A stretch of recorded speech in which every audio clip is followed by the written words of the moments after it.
Cantik kontuman bunga dahlia, mekar berseri di tepi perigi. Baginda Rasulullah, junjungan mulia, halus pekerti, indah peribadi. Assalamualaikum warahmatullahi wabarakatuh. Nama saya Siska binti Muhammad Idrus. Saya berumur 12 tahun dan bersekolah di Sekolah Kebangsaan Pasir Putih, Pasir Gudang, Johor. Kod sekolah saya ialah JBA 1017. Cita-cita saya adalah ingin menjadi seorang pakar dalam hal ehwal agama Islam. Hobi saya pula adalah membaca buku dan berbasikal. Dengan membaca, saya dapat menambah pengetahuan serta mempelajari pelbagai kosakata baru, bahasa Melayu dan bahasa Inggeris. Setiap kali ada kesempatan, saya akan pergi ke perpustakaan sekolah untuk meminjam buku. Buku yang sentiasa menarik perhatian saya adalah buku yang berunsurkan agama Islam. Minat yang mendalam dalam bidang agama Islam membuatkan saya bertekad untuk mencapai cita-cita yang saya impikan. Dengan berbasikal pula, saya dapat menenangkan fikiran setelah seharian penat belajar di sekolah, sekaligus dapat menyihatkan badan saya.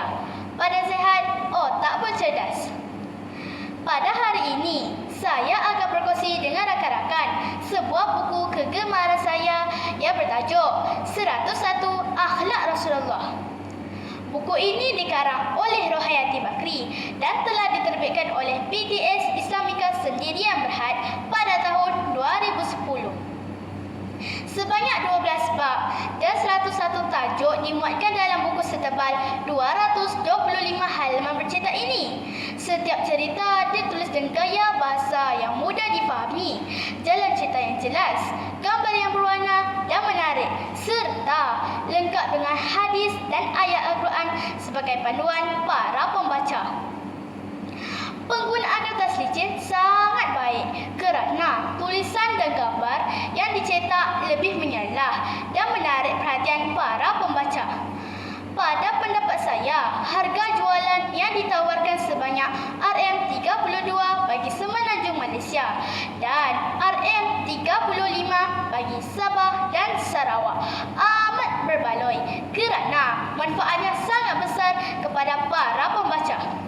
Mari saya kupas serba sedikit kandungan bagi setiap bab dalam buku ini.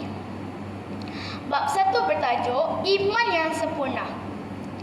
Kandungan bab ini menerangkan tentang akhlak mulia Rasulullah sallallahu alaihi wasallam seperti sabar, berkata yang baik, adil, jujur dan amanah serta banyak lagi.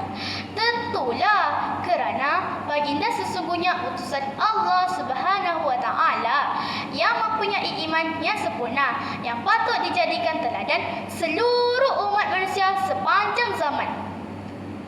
Dengan adanya iman, kita sentiasa menjaga diri dengan melakukan perkara yang baik dan menjauhi perkara yang tidak baik. Bab 2 pula bertajuk Mengingat Allah. Dalam bab ini, kita dapat mempelajari amalan dan akhlak Rasulullah sallallahu alaihi wasallam seperti dalam mengingati Allah Subhanahu wa taala, seperti sentiasa berdoa, solat khusyuk, sentiasa bertaubat dan meminta petunjuk dari Allah Subhanahu wa taala. Kebersihan merupakan tajuk bagi bab 3. Antara amalan baginda Rasulullah sallallahu alaihi wasallam seperti berwuduk dan membersihkan gigi atau bersuci. Allah Subhanahu wa taala berfirman di surah At-Taubah ayat 108 yang bermaksud Allah mengasihi orang-orang yang membersihkan diri mereka.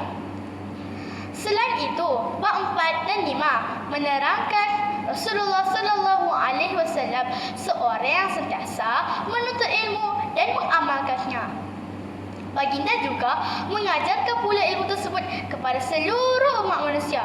Baginda juga sangat menjaga masanya dengan melakukan perkara yang berfaedah dan menjauhi perkara yang melalaikan.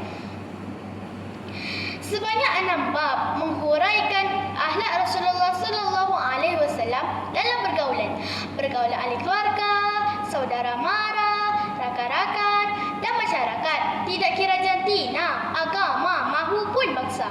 Saling hormat hak orang lain dapat menjauhi daripada pertelingkahan dan permusuhan. Baginda juga sangat suka membantu orang lain dengan meringankan beban mereka seperti memberi makanan, bersedekah, menjelaskan hutang dan menutup keaiban orang lain. Manakala bab terakhir dalam buku ini menggambarkan Rasulullah sallallahu alaihi wasallam yang sentiasa mengajak melakukan kebaikan biarpun dicaci dan dihina oleh orang yang tidak beriman kepada Allah Subhanahu wa taala. Baginda tetap membalasnya dengan kebaikan. Akhlak Rasulullah sallallahu alaihi wasallam yang hebat ini menarik minat ramai orang bukan Islam untuk mendalami dan memeluk agama Islam.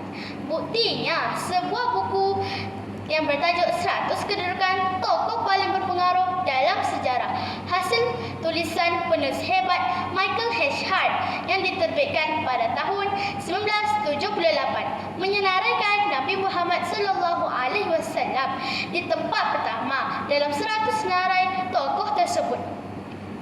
Setelah membaca buku ini, saya sedar bahawa agama Islam adalah agama yang sempurna untuk seluruh umat manusia. Kerana setiap aspek kehidupan diterjemahkan dalam akhlak Rasulullah sallallahu alaihi wasallam. Banyak pelajaran yang saya belajar melalui buku ini.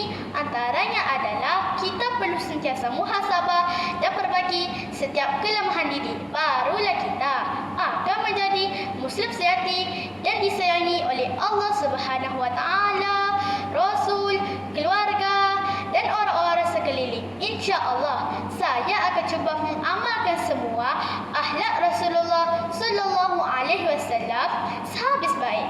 Jangan lupa dapatkan buku ini di perpustakaan sekolah rakan-rakan atau di kedai-kedai buku yang terpilih dengan segera.